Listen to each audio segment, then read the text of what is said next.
In this session, we are going to discuss here, I will be starting a new playlist under the heading of the thorax. Another region has been started here, and before starting this region, I will try to emphasize on one thing, that you have to divide this region into 4 major subregions, 4 major compartments. I can say 4 major components here, and number 1 is the thoracic wall. Now, if you see the thoracic wall, so we have to divide the thoracic wall into 2 things again. One is called the thoracic cage, and another will be the thoracic, or you can say intercostal apparatus.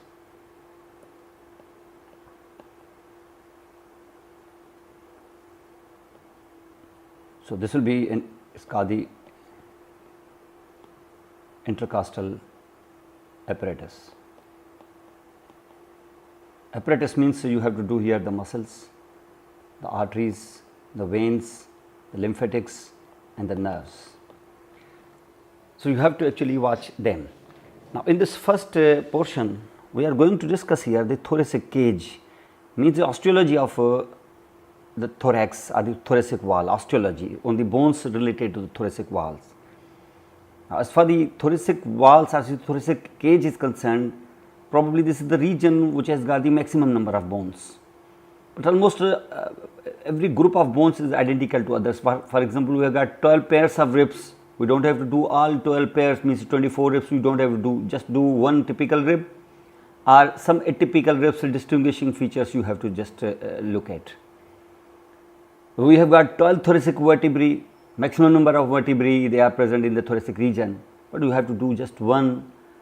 This is a typical thoracic vertebra, and some other atypical you have to just see their distinguishing features only. And then we have to do here the sternum. The sternum has 3 parts here: the manubrium sterni, body of sternum, and the xiphoid process. So, this is something, and they are articulating with each other, forming joints supported by the ligaments, and see all these things are forming here the thoracic cage. And we have to see here in first in thoracic cage, the first structure that you would see is the sternum. Now, see, the sternum, as you know here, is having 3 parts here. This is called the this occupies the central portion, anterior part of the central portion of the thoracic cage. This is called the breastbone also. So, see, this is the central portion has been occupied by this, lying in the midline, and you see here is the protecting the central, means it is much thicker than the all the bones which are attached to this. These are the ribs here, the 12 ribs, so it is thicker and stronger than this. So, it is giving a major protection here in the central part of the thoracic cavity inside, and central part of the thoracic cavity inside is called the mediastinum, and in that is lying many structures including heart. So, this is also highly protective. It is a major part of your rib cage, which is giving attachment directly or indirectly to the ribs which are approaching it. It is also giving attachment to the muscles, being a very important part of the thoracic walls, and this is actually present here. So, sternum embryologically develops from one half from one side, one half from the other side, and they unite together here in the center to form this single structure. And if you see here, this sternum basically is a major chest bone you see here. It is called the breastbone also, and the word has come from the Greek word is sternon. Sternon means the chest, sternum, chest bone. And it is the flat bone. By definition, you see, by classification, it is this is a flat bone. All the bones, usually all the bones which are forming or which are surrounding the cavities, or which are surrounding the cavities and joined together to form a cavity inside, just like you see cranial cavity, the calvaria, the bones of the skull which join together to form the cavity inside, that is the cranial cavity, all these are the flat bones. But the other bones which are forming the face and other things, the facial skeleton, they are irregular bones. And we have here also the sternum is a flat bone, even the ribs are the flat bones. And if you actually look at them, the ribs are either directly or indirectly joined with the sternum. And sternum has three parts here. First, this one, menu, that is called the manubrium sterni, which is the handle of the sternum, you can say. This middle portion, this is called the body of sternum, and the last small projected this one, this is called the xiphoid process. So, it has three parts here. Ribs are directly or indirectly attached to the sternum here. The first rib, we will tell you that first rib through its costal cartilage directly attached here to the superolateral angle at the costal notch of the manubrium sterni. The second rib through second costal cartilage is attached here to partly to the manubrium sterni and partly to the sternum or the body of sternum to the lateral side. Third costal cartilage to the sternum. Fourth costal cartilage means fourth rib through costal cartilage to the sternum. Fifth also, sixth also, 7 also, but 7 partly to the lower part of the lowermost part of the sternum and partly to the xiphoid process. These ribs which actually have their own costal cartilages through which they are attached here either to the manubrium sterni or to the sternum, these are called the true ribs. So, these will be called as the true ribs. But those ribs, the next 3 ribs means from 8, 9 and 10. So, you see that this 8, this 9 and 10, they have their costal cartilage, very large one, you see this very long costal cartilages, but these costal cartilage, they do not reach the sternum directly, but they are attached here to the costal cartilage above them, means preceding one. So, 8 will get attached here to the costal cartilage of the 7th, 9th with the costal cartilage of the 8th, 10th with the costal cartilage of the 9th. These ribs which we are actually showing you, these are called the false ribs, because they do not have direct access to the sternum, but they attach here via the costal cartilages preceding to them respectively, and they are then indirectly connected to the sternum. But other 2 ribs, the last one, this is the 10th, 11th and the 12th ribs, 11th and 12th ribs, they do not reach at all, neither directly nor indirectly, but they do not even reach anteriorly. They will stay here posteriorly, hardly laterally they will stop here, and they will be embedded within the musculature of the abdomen. These ribs are called the floating ribs. So, we have these are called the floating ribs.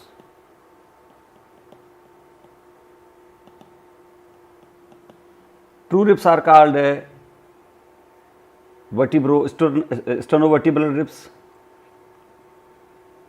and these false ribs, you see that is the vertebral, we call this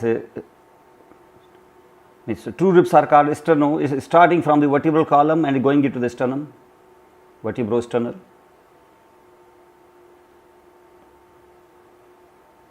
And if in this sternum especially, you see the 3 parts we have shown you here. The first part is this, and I am showing you here the notches here in the sternum. Is a manubrium sterni, notches in the manubrium sterni. You see this notch, this is called the jugular notch. I say it is called the supraesternal notch also, this one, which you can feel here at the middle of your neck in the center, where there is a small depression here. This above that you see this is a curve, this is little bit concave, you call it supraesternal notch or the jugular notch. On 2 sides of this jugular notch, we have got 2 other notches, one on either side. Here the clavicle is attached. This is called the clavicular notch to form the sternoclavicular joint. Sternoclavicular joint is not only this, but another notch is created here, little inferior to this. This is called a costal notch. We call the first costal notch, and that first costal notch will give attachment to the first costal cartilage. Actually, first costal cartilage and this external end of your clavicle, they are having the same capsule. They are making here one single joint, that is called the sternoclavicular joint. And after that, this is the lateral border of the body as a manubrium sterni, and here again you will see here a facet, demi facet, half facet, because half will be present here in the upper part of the lateral side of your body of sternum. So, this facet is very important because at this facet is attached the second costal cartilage. Because the first costal cartilage, the first ribs we cannot feel because they are under the cover of the clavicle. That is why the counting of the costal cartilages and of the ribs and of the intercostal spaces, this is in fact started from the second costal cartilage. So, this is half facet here, half facet here, demifacets here. So, from here you will start this here. So, manubrium sterna important from this point of view. It is not just is important here, but you will see that this manubrium sterna, its inferior costal facet, its inferior articular facet will make a joint with the superior articular facet of the sternum to form here a joint that is called the manubriosternal joint. And the manubriosternal joint is a symphysis, it is a secondary cartilaginous joint. You see manubrium, this green color is the manubrium sterna, with having all its notches here, jugular notch, clavicular notch, first costal notch, and here will be second costal notch also, but it will be half because the remaining half will be on the body of the sternum. So, it is not just giving articulations to certain bones and the cartilages, but it is giving attachment to some muscles also. It is very protective, you see here in the upper part of the chest. And it is giving here the anterior surface, upper part of the anterior surface of the manubrium sterna.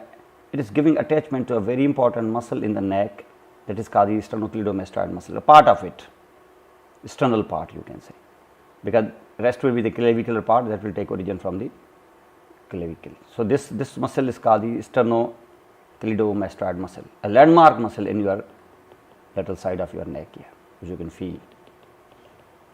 Not only this, but at the same time the manubrium sterna and part of the body of the sternum, they are giving attachment to a very important muscle of your upper limb, pectoral muscle. This is called the pectoris major. And at the same time, you will see from inside means from the thoracic side of from the internal aspect of the manubrium sterna, two more muscles will take origin, and these muscles will go here to the central part of your neck here, upward here, and will get attached with hyoid bone and thyroid cartilage. You call such muscles as infrahyoid muscles here. So, manubrium sterna is important from these points of view. But if you see in this also, it is making here a joint.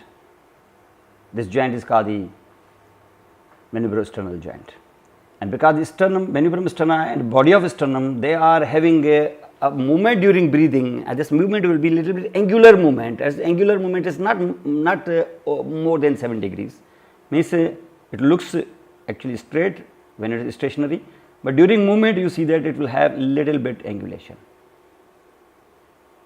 So, that posteriorly it will be little bit concave, and here is the vertebral column. So, concave means its anterior posterior diameter will be increased, and the pressure inside the cavity will be less. So, air can rush in. So, this will help in inspiration. So, you are watching this, the facets.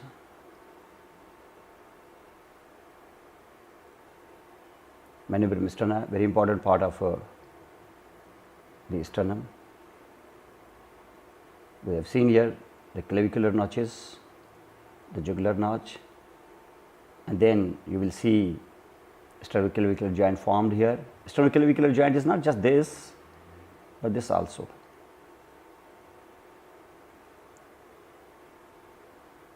Jugular notch you are seeing in the center, and you can feel this also in your body. Sternal angle, we told you that manubriosternal joint, because here is a little bit angle, it is not straight here, you see.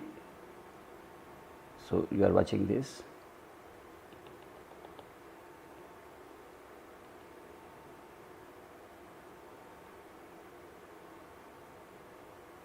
So, this angle is called the sternal angle or the angle of Lewis. Very important, because lot of landmarks anatomically they lie at this place here. You have already noted here, it is secondary cartilaginous joint, second cartilage is attached here, rib palpation and rib counting starts from here, and if you see this, that intercostal spaces are also recognized, they are also assessed from here also. So, the external angle important from clinical point of view also and anatomically as well. External angle means manubro-external joints, other name you can call it the external angle, because here the external angle is located. Second part is of the sternum is the body of sternum, corpus sterni, we say body of sternum. Its other name is the gladiolus. And you know that if you are actually touching it, it is a little bit convex. You see, this is a little bit convex anteriorly, if you feel this, and concave posteriorly. And it is having on its lateral side the facets. Facets means it was having the second facet also, but demi-facet. The third is third costal cartilage, the fourth costal cartilage, the fifth, the sixth, and the seventh. Seventh is half to the xiphoid process. 8th, 9th and 10th, they do not reach here because they are attached here to the costal cartilages available above them. Above them, these are the three ribs which behave similarly. These are called the false ribs because they do not approach the articulate with the side of the sternum directly, but through other costal cartilages which are lying above them. Not only this, but we told you that its anterior surface is giving attachment to the pectoris major along with the mandibular sterna. We call it the sternocostal head, but this is not just mandibular sterna and sternum, but the pectoris major will take origin from the ribs also, not ribs, cartilages.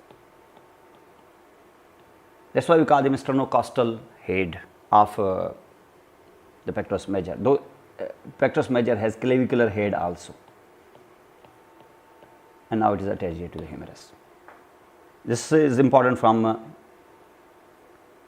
musculature, you say from muscle attachment point of view also. Very important bone which is supporting, you see in the center, very strong here because on the back side will be part of the heart. You see the right atrium of the heart is lying just behind the sternum, and even some part of your right ventricle as well. That is why it is protecting them. And it is not just them, but it is protecting certain other viscera also, which are lying in the central part of your thoracic cavity. You call this central part of the thoracic cavity is called the mediastinum.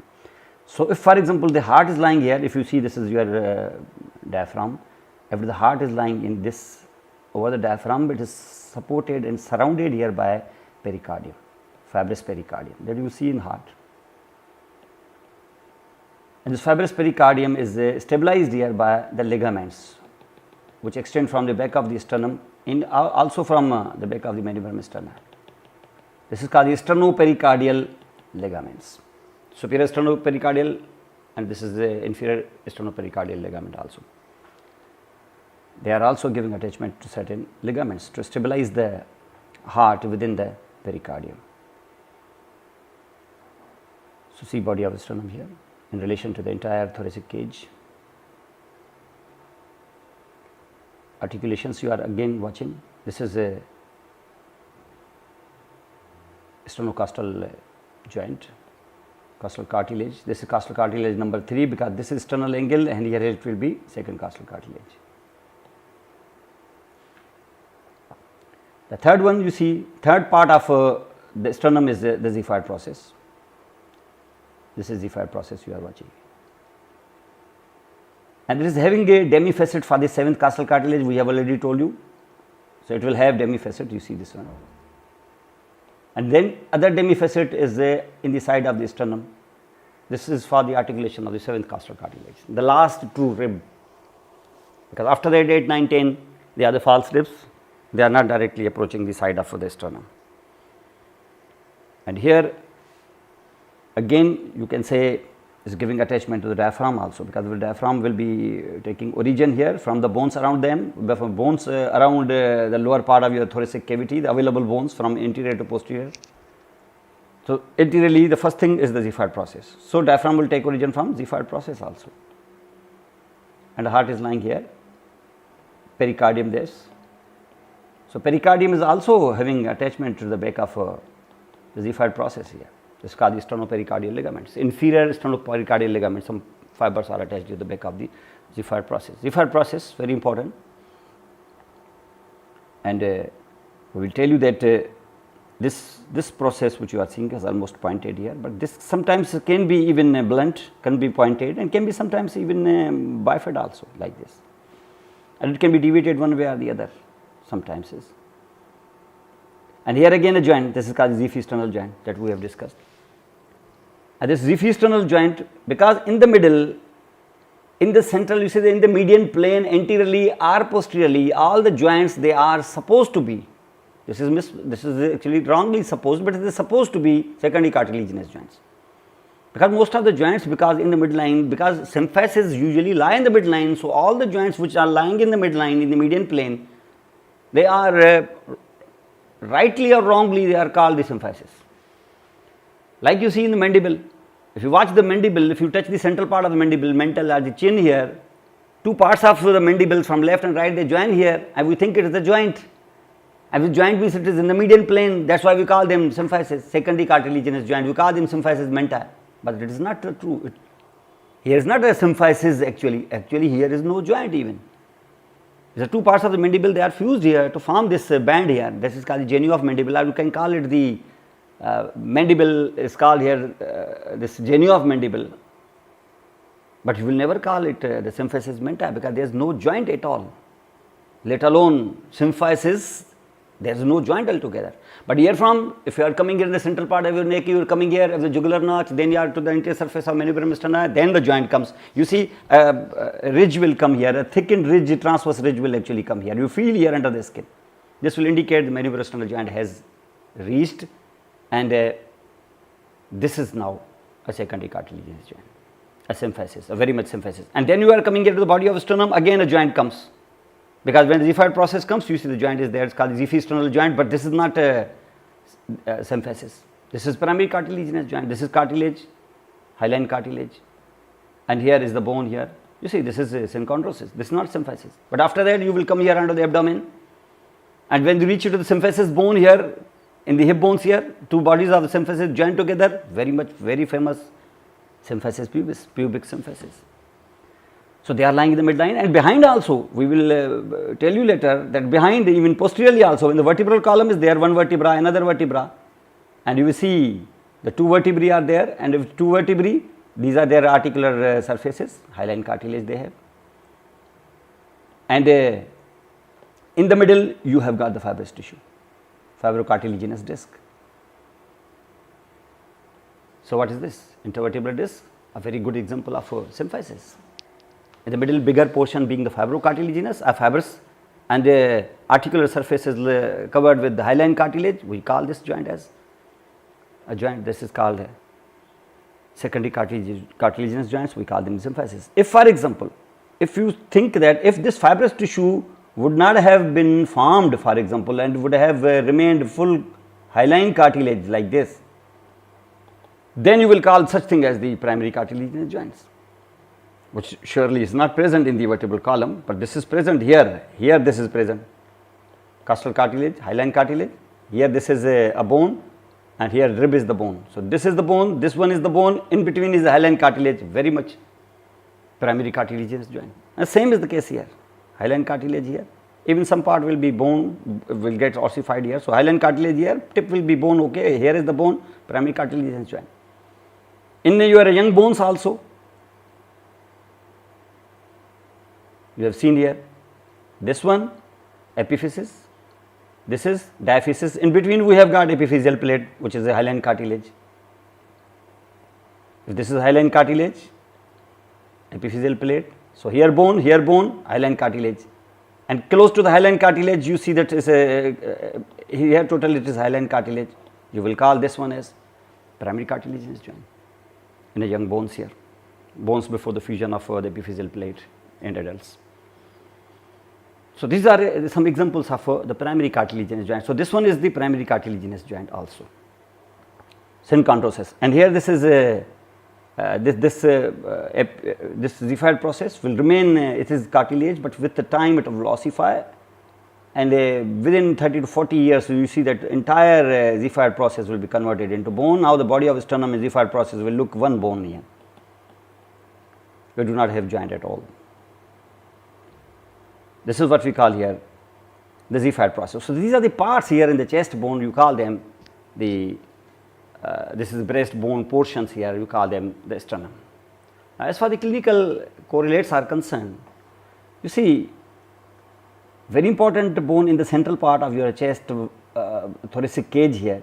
So, if you want to go for certain open surgeries in the mediastinum, especially you are approaching the heart for the open heart surgery, open cardiothoracic surgery for a coronary artery bypass, or for any operation here, you see this is the aorta is coming out of the heart, and if you see this is the arch of aorta and this is descending aorta. In the aorta, in any part of the aorta, if there is any aneurysm and you want to repair the aneurysm, open abdominal surgeries are required. You have to actually have here incision, you have to cut the central part here, cut the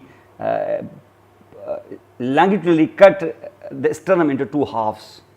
This is called sternotomy, which is very important in cardiothoracic surgery, this procedure. But now minimal invasive radiologically or radiologically guided techniques have in fact limited the use or the access of this sternotomies nowadays, because if these minimal invasive surgeries are done, there will be shorter recovery time and complications are less. So, less morbidity will be there. This is called sternotomy. You see this is here, skin, superficial fascia, everything has been removed and the bone has been cut here longitudinally into two halves. This is called sternotomy, and you are seeing the fibrous pericardium. If you cut the fibrous pericardium, you will get the heart exposed. If you see sternal fractures, usually they are okay, they are rare fractures, but direct trauma due to motor vehicle accidents or high impact injuries, they will lead here to the damage here to the sternum. Especially you see this manubrium sternum is the most commonly injured, and if this is injured, ribs can be simultaneously fractured also, and vital organs can be compromised. Another is here because it is superficial bone, you can feel this under the skin, and here outside you have the periosteum, then is the compact bone, then the spongy bone comes here. This is spongy trabecular bone, this is actually present here, and this is having a red bone marrow throughout life.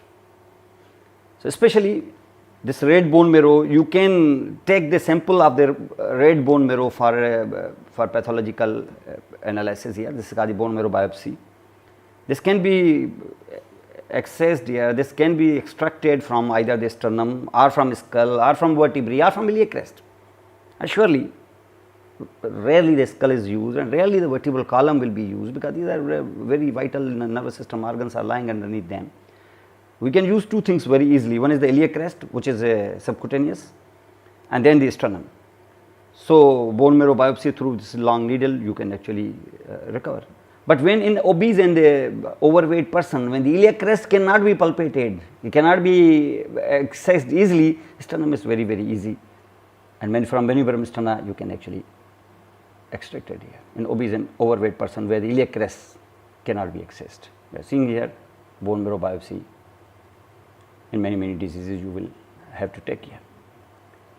So, another condition that is called the pectus, pectus means chest, excavatum, excavatum means depressed, you see excavative, cavitated means it will be concave, this is excavatum, you see this here.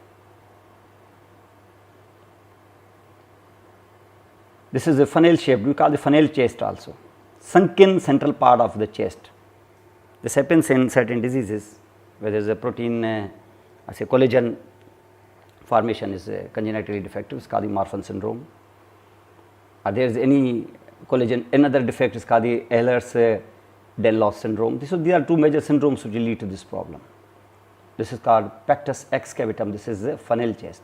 But this can be, in contrast to this can be like this also, you see, protruded outside here. Now, in the second part of this discussion, we are discussing here the thoracic vertebra. We have 12 thoracic vertebrae, and each of them they are giving articulation to its corresponding rib posteriorly, where the head of the ribs are articulating with the body of their corresponding vertebra, as well as partly from the vertebra preceding to that, above that. but the tubercle of the rib, which is articulating with the facet on the transverse process of the corresponding vertebra. So, they are making the joints, the ribs are very much in connection with the vertebrae behind and anteriorly to the sternum, directly or indirectly, except the last two ribs which are the floating ribs. So, in the thoracic vertebra, if you look at this thoracic cage, we have already told you that thoracic vertebra, they basically are you see here. So, thoracic vertebra, above we have got the cervicals, 7 cervical, below we have got the 5 lumbars.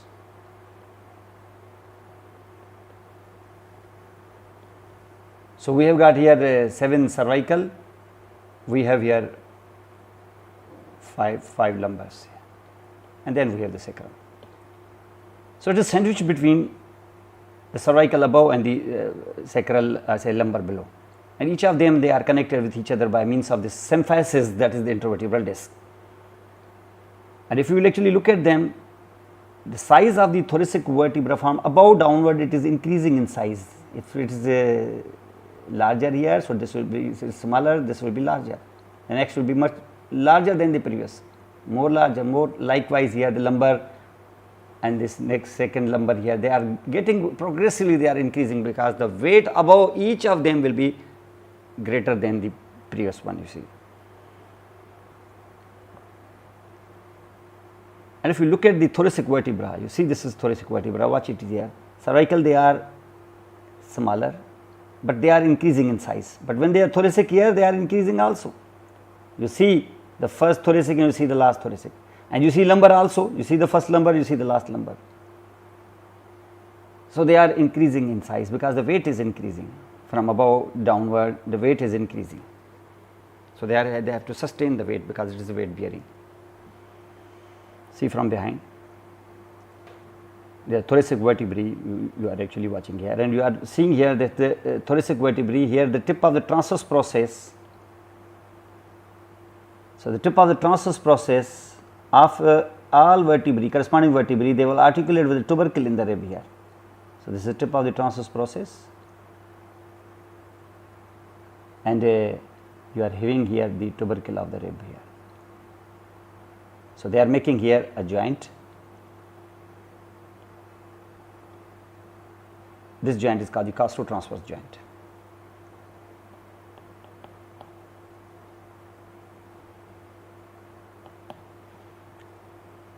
So, if you look at this, and if you are seeing here, this intervertebral disc, if for example you are watching here, this is body of vertebra, this is not thoracic, but this is lumbar, but it will be identical in thoracic also. This is body. In every vertebra there are two main portions, one is called the body, and then is the rest of the vertebra, this portion which has many landmarks here. This is called the vertebral arch, and both of them, they are connected here with each other by means of this is called the pedicle. So, we have basically 3 parts here, or you can basically 2 parts, one is called the body, another is called the vertebral arch, or you call the neural arch also, and both are connected by means of this is called the pedicle. And this body of one vertebra and the body of the next, or the body of this vertebra or the body of the preceding vertebra, they have got here a joint, they have got here a fibrocartilaginous disc in between, this is called the intervertebral disc. We have in all, because we have total 30 vertebrae. So, we should have actually 29 discs here, but we do not have 29, we have only 23 discs, in such a way that the cervical vertebrae, they are 7, they have 6 discs. We have 12 in the thoracic. At the same time, we have got 5 in the lumbar. So, we have total 6, 12, 18 and 5, this makes 23 total. We have the discs like this, that structure is identical here. So, if you would actually look at them, you see intervertebral disc has been shown. We watch the structure of the intervertebral, we see the disc here, vertebra above has been removed to show you the disc, and half has been cut here to show you this articular surface, this is bone, and this half disc has been shown to you. This intervertebral disc, but watch the structure of the vertebral disc here. You see here, the disc is composed of the two main components here. So, one component that is occupying the central part. So, see this is the central part, central core of the disc is occupied by this. This is containing gelatinous substance, gel like substance.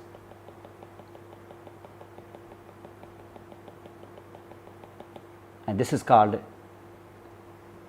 we call it the nucleus fibrosus, we call the nucleus pulposus, not the annulus, we call the nucleus pulposus.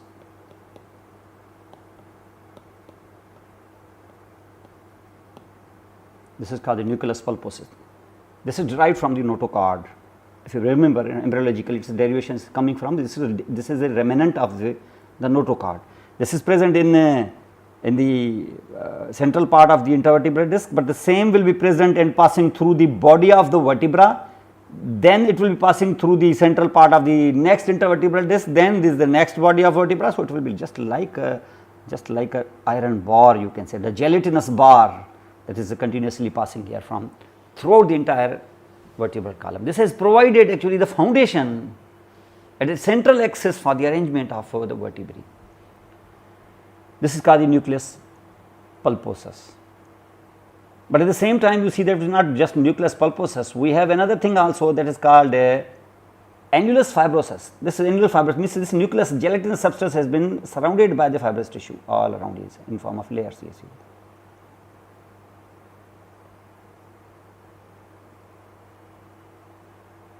This is called annular fibrous annular material.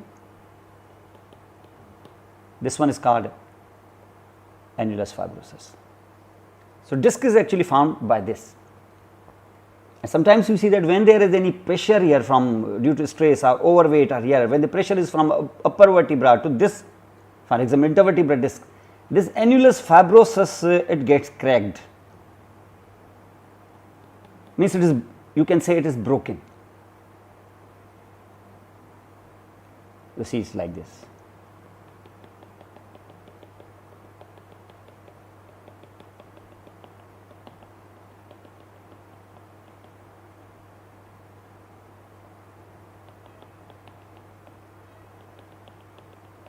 Now, see, especially it gets you can say it gets broken, means gets cracked here, means it will get cracked here.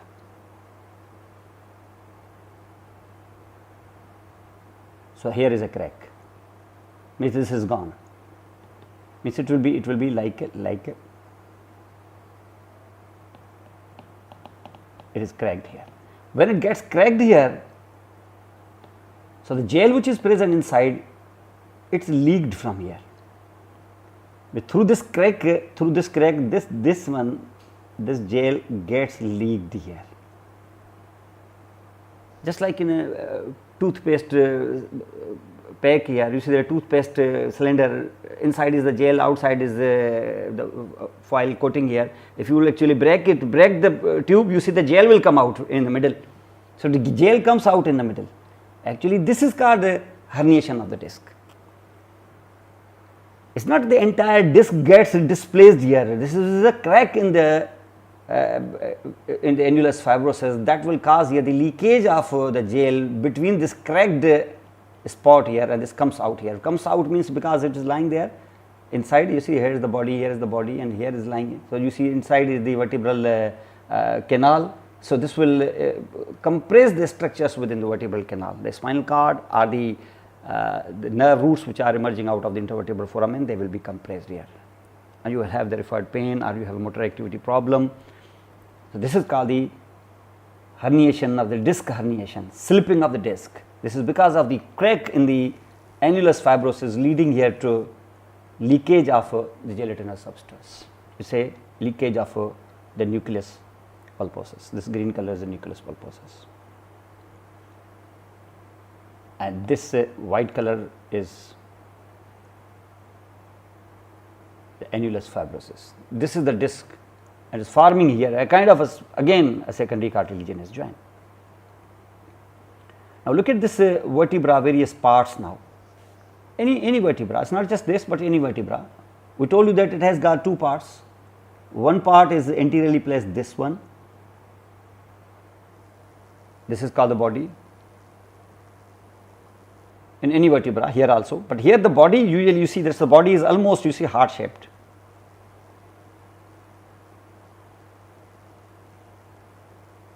This is heart shaped and increasing in size when you are descending down to the lumbar vertebrae, because the weight is actually increasing if you are going down here.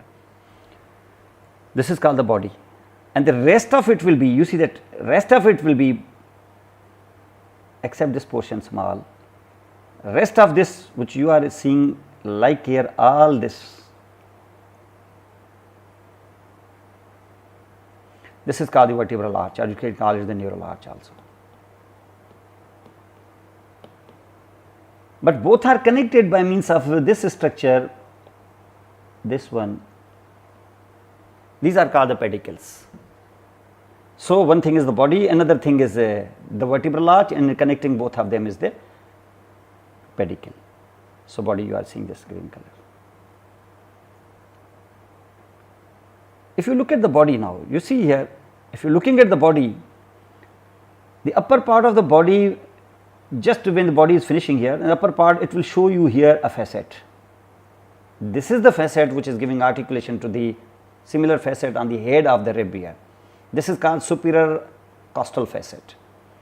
And above that you see that it is not just here superior costal, but similarly at the lower part of the body, when the body is finishing in inferiorly, there is another facet also, that is called the inferior costal facet. So, we have got the superior costal facet, larger one, because this will give articulation to its corresponding vertebra. If it is the fourth thoracic vertebra, it must be the fourth rib which should be attached here. If the fourth rib is attached here, so who will be attaching here? Because here you know that is lying the fifth thoracic vertebra, and here is showing you similar type of articular facet, the larger one, and here will be our fifth rib. Means if the fifth rib more than 60-70% articular say head is attached to this fifth, and the remaining 20 to 30% will be attached to the fourth here. Means this will be for the rib that is in number one rib more, you can say one rib higher. That means it will be one rib higher, means it will be in counting is one rib lower here to the fourth here. So, this will be for the fifth, means 30 to 40% of the fifth, and this will be for its own corresponding, means fifth ribs here. So, this will be actually larger and smaller will be coming from the third. So, this demifacet here, so demifacets on the head, the larger one being on its own corresponding, and the smaller one, that is the upper one, that is from the preceding vertebra here. So, this is something that you are actually watching are the superior, and these are called the inferior costal facets. So, this is inferior costal facet, watch this. This is superior larger one surely for its own rib, and smaller one for the rib that is next to that.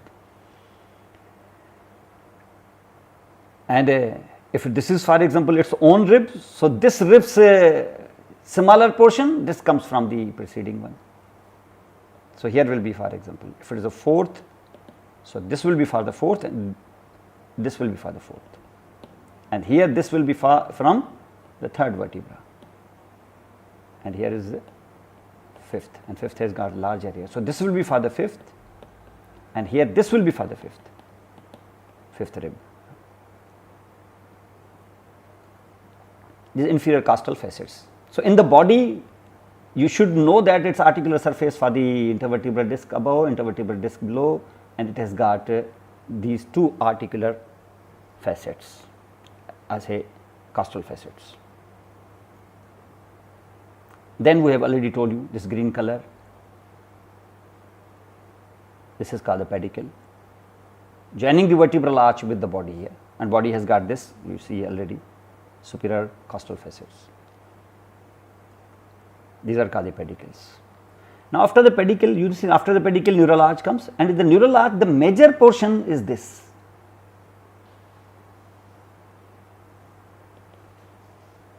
You see, this is the major portion, which you know that it is forming the posterior main part, you see posterior half almost of the vertebral foramen, and anterior less than half it is formed here by the body, and sides are formed by the pedicles.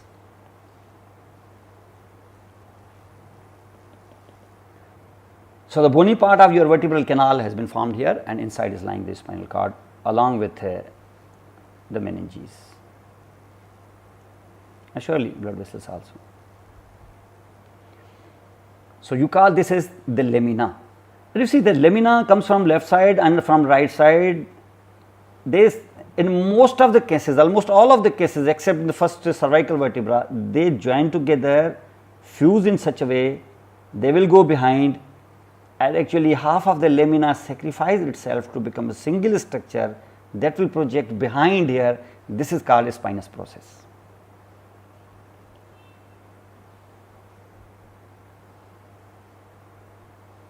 If it will not project, you see behind here, so you see that these two lamina will remain very, very large like here, because they are not going behind, but if they will go behind here and form the spinous process, they will become like this.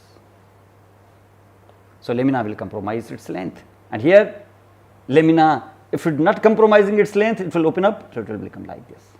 This will be called, this happens only in one vertebra where the spine has to be sacrificed, the spine is not present. This is first cervical vertebra. You will see here a very long, very, very big arch has been created here.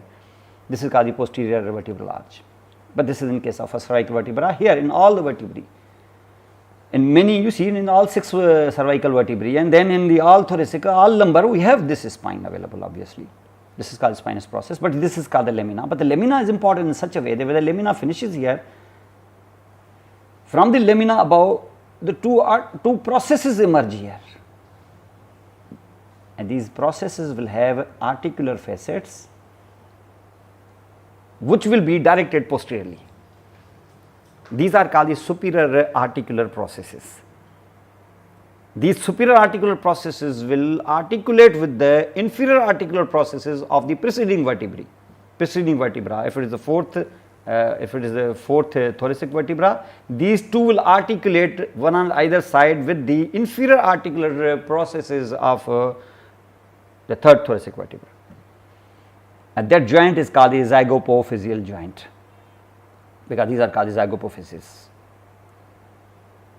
So, these are the superior. So, in the lamina again important is from their superior limits there will be superior articular processes, and we have similarly inferior articular processes also, but they are not visible here because they are present on the lamina fused on anterior aspect. I will show you this also. See the lamina clearly here.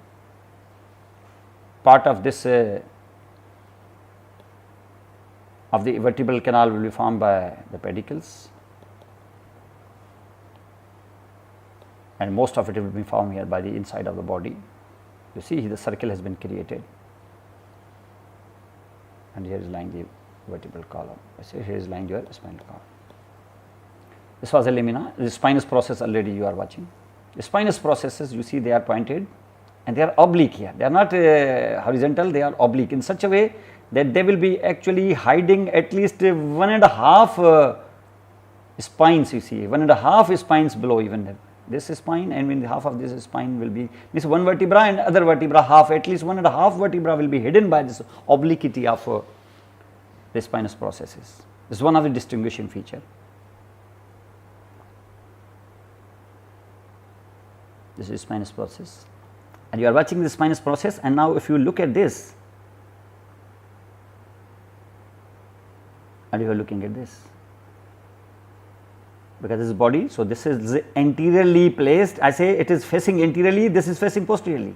These are called superior articular processes, and these are called inferior articular processes. This is a inferior articular process, and these are called superior articular processes.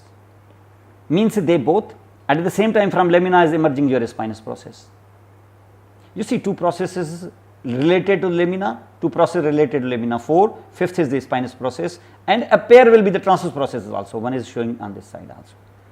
So, 2 superior articular processes, 2 inferior articular processes, 2 transverse processes, and 1 will be spinous process. Means we have got basically 7 processes emerging out of the lamina, and surely anteriorly emerging out of the lamina will be surely the pedicles also, if you count them as processes also. You have 9 processes emerging out of it. And if this is here, so you are seeing here superior articular processes, they articulate with the inferior articular processes of the preceding vertebra, because they are directed and facing posteriorly. Superior articular processes should be directing anteriorly. You see this inferior articular process of the upper vertebra, this will be directed anteriorly. So, this is posteriorly directing, this is anteriorly directing, and they both will make here a joint, zygapophyseal joint. And similarly here also, this is inferior articular processes which are facing posteriorly, and here the next vertebra will have the superior articular processes facing posteriorly. They both will be articulating with each other, another zygapophyseal joint here, inferior zygapophyseal and superior zygapophyseal joint you have seen. These are called zygapophyseal joints. And then we have the transverse processes from the side of the pedicle, where the pedicle joins here with the neural arch. Immediately the process emerges here, transverse process, and the tip of the transverse process you can see this green color facet. This is a costal facet. This will give articulation to the tubercle of the rib, and this is a very much important distinguishing feature in the thoracic vertebra, and this will give articulation and forming the costotransverse joint, and this is articulating with the tubercle of the rib, tubercle of the corresponding rib. If it is the 5th thoracic vertebra, it must be the tubercle of the 5th rib, and if it is the superior articular facet, it must be attached here to the 5th rib. But 5th rib's upper smaller demi facet will be attached here to the 4th thoracic vertebra's inferior costal facet. And here you are actually watching this also transverse process. If you have got here a collection of different vertebrae, and if you want to differentiate them and making in 3 groups, cervical and thoracic and the lumbar, just pick them and see their transverse process. If the transverse process has a facet, it is always thoracic vertebra. If the transverse process, I am telling you here, if it is a transverse process has a hole inside it for the passage of the blood vessel, it can not be any other vertebra except cervical. If it is doesn't, this is called the foramen transversarium, the unique feature of all 7 cervical vertebrae.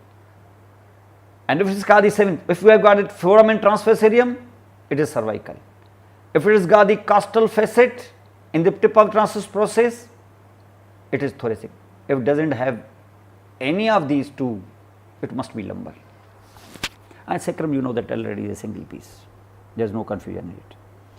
So, this is transverse costal facet, you are seeing here transverse process, this is transverse costal facet for the tubercle of the rib to form costotransverse joint.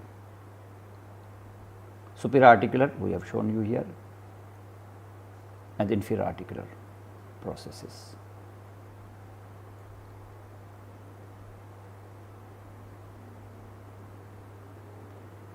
And then intervertebral foramen, you see here, if this is your body of vertebra,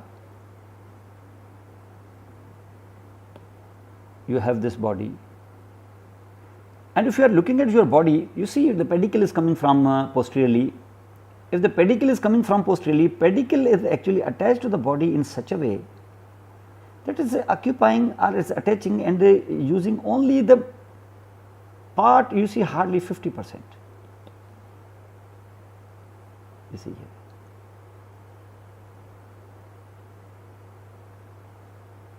hardly 50% of the body, and 50% in such a way that from its upper limit, this 10% there is no attachment of the pedicle,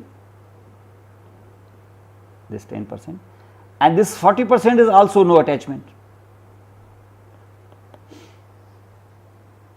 So, similarly here also, here it will be 10% and here it is unoccupied 40%. Means this portion is actually occupied, but this portion is not. If this portion is not, so this 40% of your for example, this is T3, 40% of your upper, that is the T3, and 10% of the lower, this will show you here a big hole.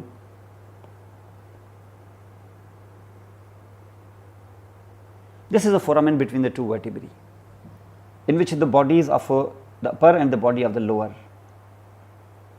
More portion will be the upper and the less portion will be contributed by the lower. This foramen is called the intervertebral foramen. And this intervertebral foramen, if your spinal cord is lying in the vertebral canal here, for example, the spinal cord is lying in the vertebral canal. So, from vertebral canal, if the spinal cord is giving the roots out, the roots will actually emerge from the intervertebral foramen, and they will become outside mixed nerves. This is called the intervertebral foramen. So, intervertebral foramen, you see a part of I say larger part comes from the upper vertebra and smaller is coming from here, and obviously some portion will be bounded here by the intervertebral disc also. That is why the herniation of the intervertebral disc or a leakage of the nucleus I say pulposus will lead here to compression of the nerve roots here. This is called intervertebral foramen. And you are watching the spinal cord here, and you are watching here, nerves are emerging, and you know already that the intervertebral foramen lies in the intervertebral foramen, the dorsal root ganglia also. And here in the intervertebral foramen, the sensory and motor roots, they combine with each other, join to form a mixed nerve, which immediately splits outside into the anterior posterior rami. A very long anterior ramus, a very short posterior ramus. And the anterior rami usually going to the limbs, they mix up to form the plexuses. Then is the vertebral canal, already we have told you that, anteriorly bounded here by your inside of internal aspect of the body, posteriorly bounded by the internal aspect of the two laminae, besides by the pedicles. A foramen is created, this is called the vertebral foramen of this vertebra, and then vertebral foramen of the next, and next and next, you will see it will all will be vertebral canal that will continuously will extend, you see it, into the sacrum, and here it will be called as the sacral canal. This is spinal cord line inside it. How to distinguish the vertebra, thoracic vertebra? I have already told you, thoracic vertebra you can distinguish it in such a way that they have the facet in the transverse process. Spinous processes, they are more pointed and oblique also, you see they are oblique in such a way that they will be actually covering 1.5 even the next vertebra. Body of the thoracic vertebra, it is a heart shaped, and the bodies have inferior and superior I say articular I say costal facets. These are very important distinguishing features here. Body you are watching, this is a heart shaped body. Facets you are watching, pointed oblique facet in the transverse process. So, these are the distinguishing features which you will see. Herniated disc, already we have told you.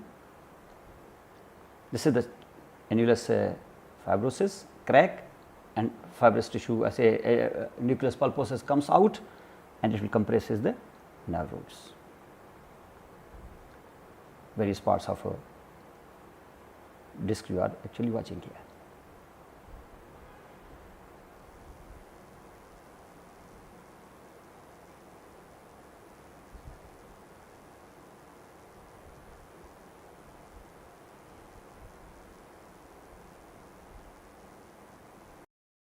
Let us start with another component of the thoracic cage, that is the ribs here.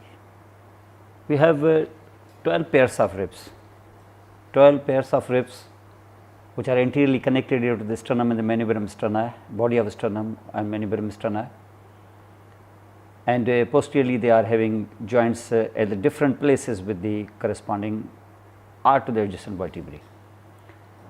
So, these 12 pairs of ribs behind vertebral column comprising of 12 thoracic vertebrae, and in front is the breastbone, that is the sternum, they constitute here the thoracic cage. Now, if for example, you see here, as far the ribs are concerned, you can say they are different types of ribs. If you look at this, one rib group is called the true ribs. These are those ribs which are attached to the manubrium sterni or to the sternum or the body of the sternum by means of their own costal cartilages. You see, there is the first rib, the second rib, the third rib, the fourth, 5th, 6th and 7th also. These ribs are connected to either the manubrium sterni, the higher upper ribs you see first and second, or the rest of the ribs you see that 3rd to 7th, they are attached here to the sides of the body of the sternum. These are called the true ribs, you call them the true ribs, these are the true ribs you see that, because they are attached to the manubrium sterni or the sternum by means of their own costal cartilages. These are the true ribs you call them, or vertebro-sternal ribs. But there is another group also, you see there are next ribs, you see next 3 ribs here, 8, 9 and 10, you see this 8, 9th and the 10th. These 3 ribs, if you look at them, they have their costal cartilage surely, but they are not directly attached here to the sternum, but they are attached here indirectly via the cartilage of the rib above them. You see, this will be actually here, you see this is your 8th rib, 8th rib is not directly attaching, but is attaching via the costal cartilage above them, above their rib. Means if this is 8th, so it will be attached here not to the sternum directly, but indirectly through or via the costal cartilage of the 7th. 9th rib through the costal cartilage of the 8th rib, 10th rib through the costal cartilage of 9th rib. So, they are not actually attached directly to the sternum, but via the cartilage of the rib above them. These ribs are called the false ribs, or you can call them vertebrochondral ribs. Chondral means the cartilage is called the false ribs. So, these are called the false ribs here. So, rib number 8, 9, 10 is the false ribs. But we have now, you can say these are the 7 ribs you have already seen, true, 3 you are watching here, the false. Next 2 you see that to make them 12, these are the floating ribs. Floating ribs are simply called them vertebral ribs. These vertebral ribs, they do not reach the sternum, neither they reach directly nor indirectly, but they are actually embedded within the abdominal musculature. They do not actually come too much anteriorly, they stop almost laterally here, you see that. Even at the tip there may be even the hyaline or the costal cartilage, but usually they are embedded within the musculature of the abdomen. So, the floating ribs you call them, the floating rib you see that is the 12th, this 11th rib and the 12th rib, they are the floating ribs. You see this is also here, this is the 12th rib and this was the 11th rib. These are called the floating ribs. So, these are 3 different types of ribs you have already watched here. You watch this also, you see this green color we have seen the 1st, 2nd, 3rd, 4, 5, 6, 7 true ribs, and you see this is here 8, 9, 10 false ribs, and the last 2 you see 12 and 11 and 12, these are the floating ribs. Now, if you look at the structure of the ribs here, especially the rib number you see 1st and 2nd ribs,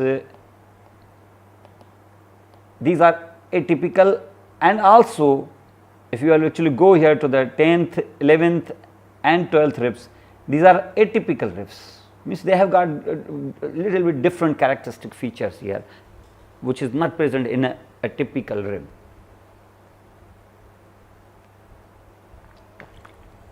So, if you look at this here, but from 3rd rib up to 9th, they are called the typical ribs here.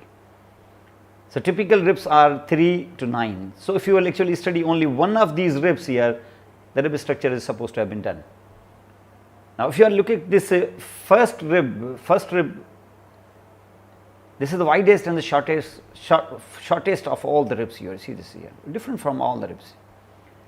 Usually the ribs have, if I actually look at this, the ribs have the superior border, which is a blunt superior border, and they have got sharp inferior border. They have got the anterior surface and they have got the posterior surface also.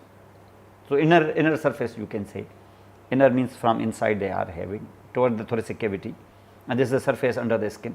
So, this is what you call here the external surface, and anterior, or you say internal surface or the posterior surface.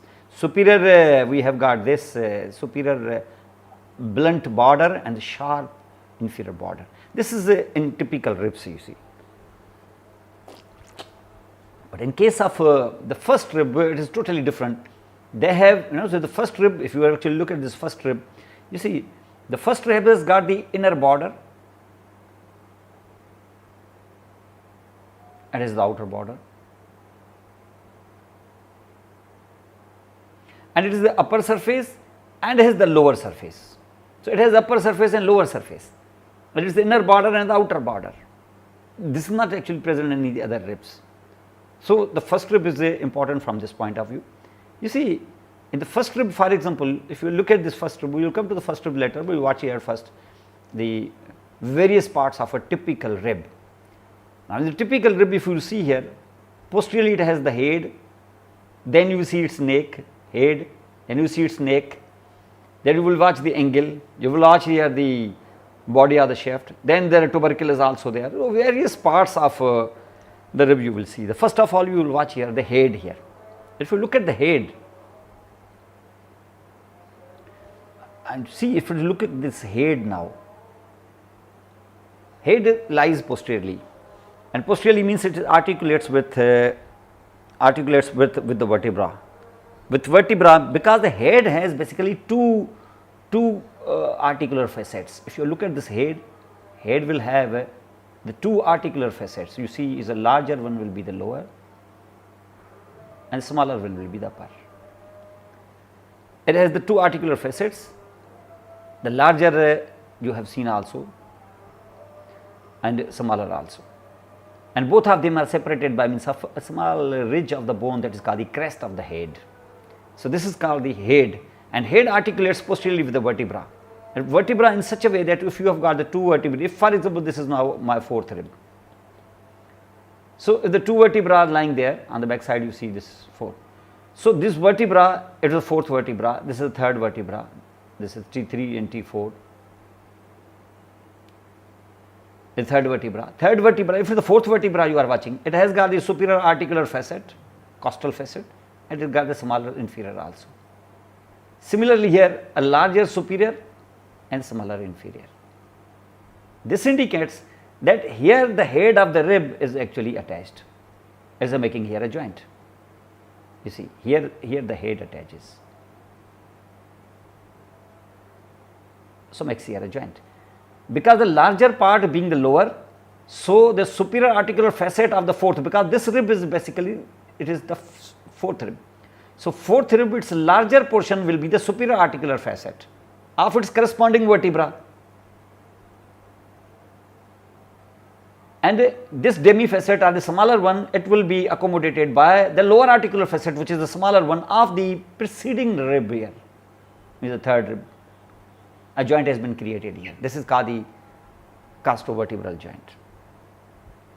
So, this is what we call here the head here, the first part of the rib here. Come to the second part, you see this is the head which you have been shown with having two facets. Neck, another is the part which is not too much remarkable here, but you see that it is also a small flat piece of the bone that connects the head of the rib, this one, with the shaft of the rib here. This is the shaft of the body. Means the head and the body of the shaft, they are connected by means of this small piece of the bone or the small flat piece of the bone. This is called the neck of the rib. So, you call this as the neck of the rib. This is the second part of the rib. So, you are watching here this also, this is the neck of the rib. Then is a very important thing here which contributes in a joint also. At the junction between the neck, you see this is the neck, and the body, this is the body, you see after the neck you are seeing this is the body remaining everything. Right at this junction you are watching here a tubercle, this is called the tubercle of the rib. Now you see this is the tubercle of the rib, which has got a smooth surface and a rough surface. The two surfaces are there. This smooth surface we are watching and this rough surface you are watching. This is again important here, this one. This is its smooth surface, this is its rough surface. This smooth surface, it articulates and forms here a joint with the tip of the transverse process of its corresponding vertebra. If this is the fourth rib, for example, this tubercle will articulate with the facet at the tip of the transverse process of the fourth thoracic vertebra, its corresponding vertebra, to form here a joint that is called the costotransverse joint. So, tubercle is very important for this purpose, and the rough surface which is actually present other than the tubercle, this is for the attachment of the ligament. The ligament the same, this is called the costotransverse ligament. This is called the tubercle. We will show you that in the joints also.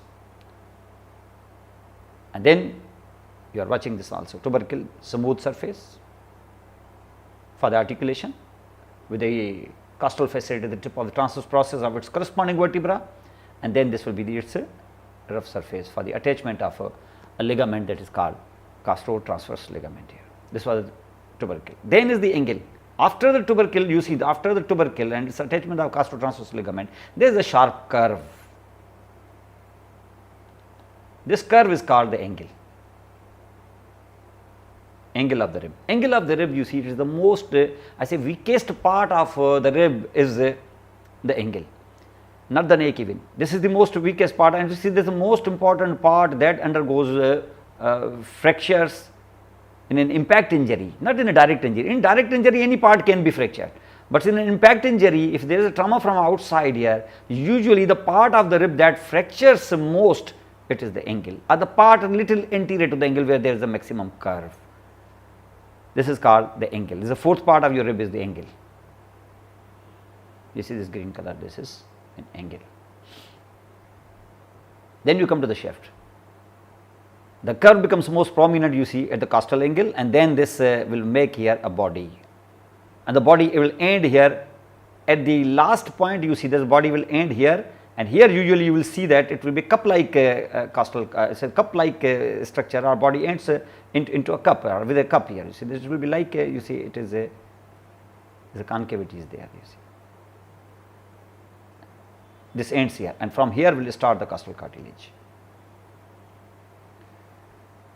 This costochondral junction is this, as a primary cartilaginous joint. This is called the costochondral junction, and this costochondral joint will happens at this costal, this cup here, which it ends here. And in this also, if you are looking at the shaft here, the shaft will have if you see the shaft like here, so the shaft will have the blunt border above, the sharp border below, and it will have you see it will have a internal surface towards the pelvic towards the thoracic cavity, and the external surface under the skin and superficial fascia. But if you look at this sharp inferior border, inner or deeper or closer to the sharp inferior border from inside, if you will actually feel, you will feel here a groove. I am giving here a broken line because it is lying deeper to that. This groove is called the costal groove, very important, because here is lying the neurovascular bundles here. If you are actually looking at this is called the neurovascular bundle. So it will happen, and you will be actually seeing here the neurovascular bundles are present here. So see, this is here sharp I say blunt superior border, sharp inferior border, and here deeper to that will be the costal groove, and in the costal groove is lying a neurovascular bundles. First will be the vein, means deeper to that will first will be the vein, then is the artery,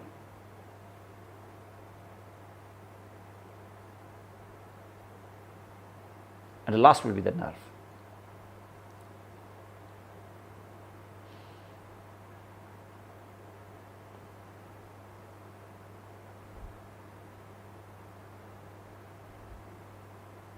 So this is in VAN arrangement. So the nerve can even sometimes hangs below the inferior sharp border also. So between the intercostal spaces, if you are inserting the needle very close here to the inferior border of the rib, you might injure the nerve first, and sometimes even the artery can be there, or you can have the penetration, or you say having piercing the artery also.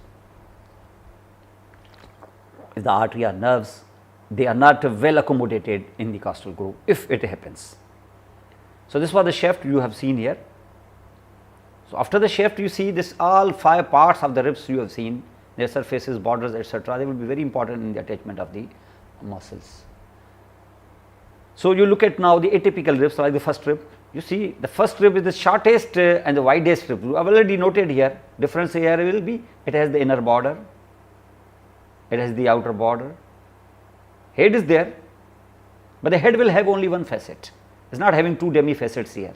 so that it should actually have a articulation with the body of its corresponding vertebra, means T1, and will also have one demifacet to get accommodated by the last cervical vertebra. No, it will have just one facet here. So, only T1 vertebra will accommodate it to form here the costovertebral joint. At the same time, the tubercle will have also the tubercle that will articulate with the T1 vertebra's transverse process tip, the facet forming the costo-transverse joint. This is also important. But as far your thing is concerned, like for example, if you look at this rib here, two very important landmarks which are important here. And these very important landmarks, one of these landmarks is here, these two grooves are there, very important grooves here. One groove which is see more anteriorly placed here, this groove is for the passage, because from here the vein comes and veins will go here over this here. This is the groove for the subclavian vein, and after that more posteriorly you will see here the groove for the subclavian artery. This will be for the subclavian artery. So, this is for the subclavian artery. So, there are two grooves and they are separated by means of very small ridge here, but these are the two grooves which you are watching here. So, you see this one groove and another groove also, and these grooves in between the groove you will see that in between the groove there is a tubercle also, and this tubercle is important. Why? Because from the transverse process cervical vertebrae is coming here a muscle, and that muscle gets attached to this here. This muscle's name is the scalenus anterior muscle. So, when it will pull, the first rib will be pulled up. It is not just the first rib will be pulled up, sternum will also be pulled up along with all other ribs. So, the anterior posterior diameter will be increased to give you more space inside for the inspiration purpose. This is for you say in forced inspiration. These are accessory muscles of inspiration. Normally for inspiration diaphragm is enough, but some other muscles will be used also, like this one and some other like the sternocleidomastoid also. So, this muscle is very important, scalenus anterior muscle. Landmark wise point of view, this is also important here. This was about the first rib. So, look at the second rib also. The second rib larger, you see that and longer than the first. Here again it has the head also, but the head has the two facets. The larger one will accommodated by the superior articular facet in the body of the second vertebra, its own vertebra corresponding, and the upper smaller facet, demifacet, will be accommodated here by the body of the first thoracic vertebra. Its lower articular facet will be for this purpose. This is just for all ribs also. When the two heads head will have the two facets, the larger, the lower facet in fact will be attached here to the superior articular facets of its own corresponding vertebra, and the upper smaller facet will be accommodated here by the lower articular facets of the preceding vertebra. So, it will get the help of the vertebra above that.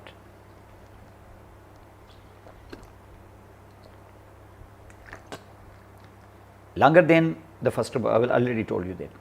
And another very important landmark here is on its superior surface there is one roughened tuberosity here, this tuberosity.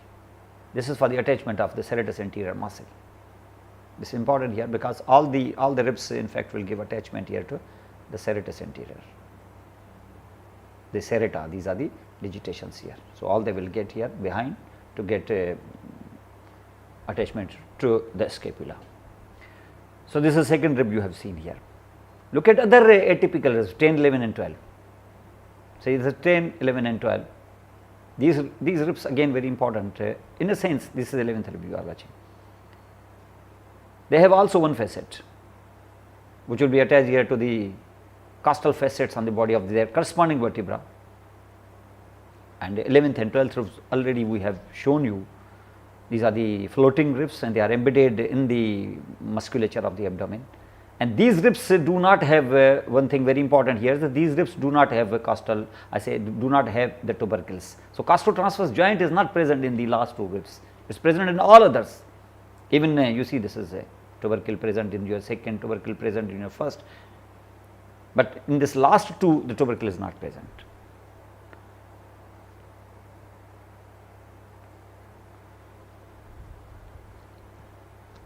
Now, if you look at the clinical correlations, they are important again. Rib fractures, they are very common.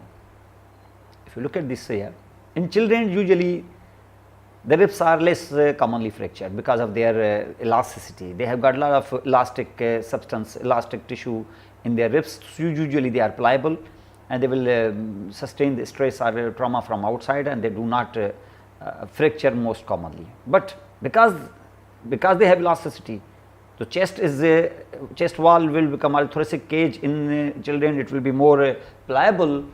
So chances are that the organs which are inside will be less protected. If the injury is from, or we say trauma is from outside here, the child can survive injuries, but due to the elasticity, the ribs can be pressed inside here and they can cause the damage to the underlying organs like the heart and the lungs, and also some of the abdominal organs which are lying under the ribs also, like the spleen, the liver, these can be injured also.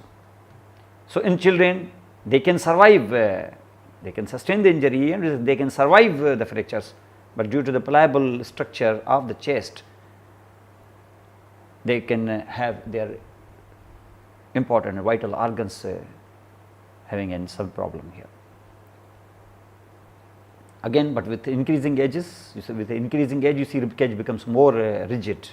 Why? Because of the deposition of the calcium in the costal cartilages. So they become more rigid here, because these, even the costal cartilages which are hyaline cartilages, they undergo even ossification with the advancing age. So they become more stiff now, more stiff with the increasing age, they become less pliable, more rigid they are. So chances are that they are brittle now.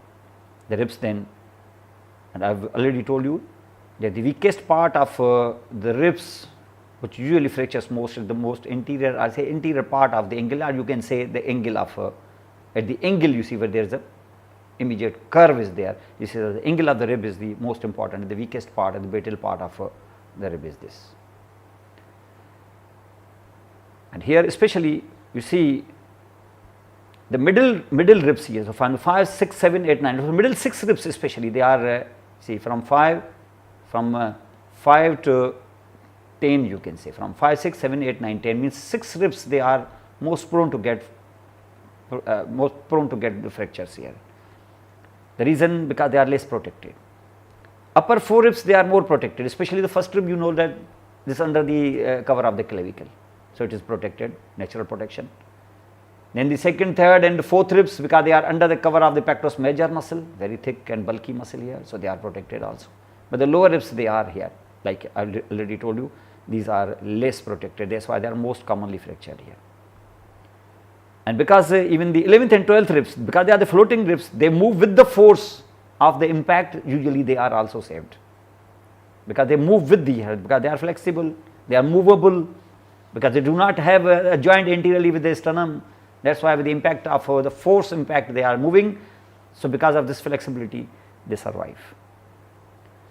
So the middle 6 ribs, they are having a problem. Upper 4, lower 2, they are usually saved, because you know that here this is the thoracic cavity inside visible here through the intercostal spaces, and ribs have the outer surface covered with the skin, again a somatic structure, and inside they will have inside the lining of this cavity inside will be, if for example you are watching in this, for example we have got here the skin, then superficial fascia. Thorax does not have the fascia. Immediately you see there have got the ribs, then rib, and between the ribs there are the muscles also here. Then you have a fascia, that is called the endothoracic fascia, and this last will be the pleura, that is called the parietal pleura. Parietal pleura, and outside is the skin. So that means your ribs are is a sandwiched between the skin outside and the parietal pleura inside. So it is sandwiched between it. So that means there are a lot of things here. It is not just the ribs only, but there are many things here. So here outside it will be the skin, and inside it will be very thin layer, that is called. So inside it is a parietal pleura,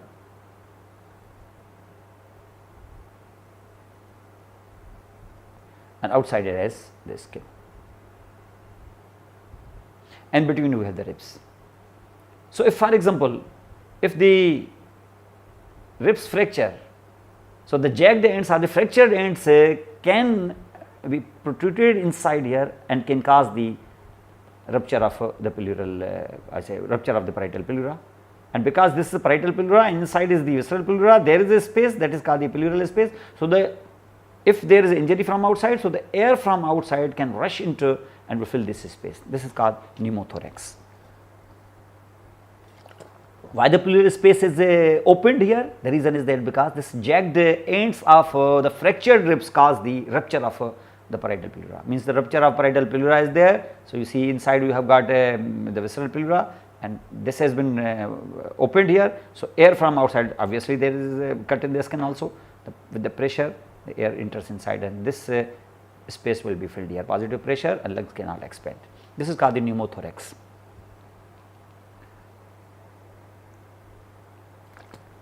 Because these are the ribs. Ribs are the flat bones. All the bones, usually all the bones which are covering and forming the cavities, usually they are the flat bones. The skull, it has the calvaria which unite together, the bones unite together to form the cranial cavity that supports and protects the brain. These are the flat bones. And again here you see is forming the cavity, this is called the thoracic cavity, these are the flat bones. And flat bones and these are the bones, and bones they are covered with the periosteum. So, this is here, and when there is a fracture, there is a breach in the periosteum, you see, which are innervated by the intercostal nerves. Intercostal nerves means this is a rib and another rib. So, we have got here rib also. So, these are the intercostal spaces. This is intercostal space, this is this intercostal space, these are the ribs you are watching. So, it is intercostal space, so nerves are lying here also, nerves are lying here. So, this periosteum is getting the nerve supply from the nerves from above, nerves from below, and there is a lot of nerve endings here. So, when there is a breach in the periosteum, it will be severely painful. And to encourage you see the patient to have, and so this will affect the breathing also, because he will be scared of having proper breathing, because when he will breathe, movement will take place here, periosteum will be disturbed and he will feel severe pain, so he will check his respiration. To relieve the pain and to encourage the breathing, the nerve block is done here, because intercostal nerves should be blocked. I will tell you later in the intercostal nerves, this is called the intercostal nerve block here. And if for example, because lot of vertebrae, they are a lot of your ribs are there, and because if these are the ribs here, diaphragm is like a dome. So, the structures which are in fact present under the diaphragm, they are under the cover of the ribs also. So, if for example, below the nipple, if there is an injury, this will lead here to the injury to the rupture of even of the liver, or under the 9th, 10th and 11th rib there is a spleen. So, a spleen rupture can take place also because of the ribs. This fracture ribs will lead here to this problem also.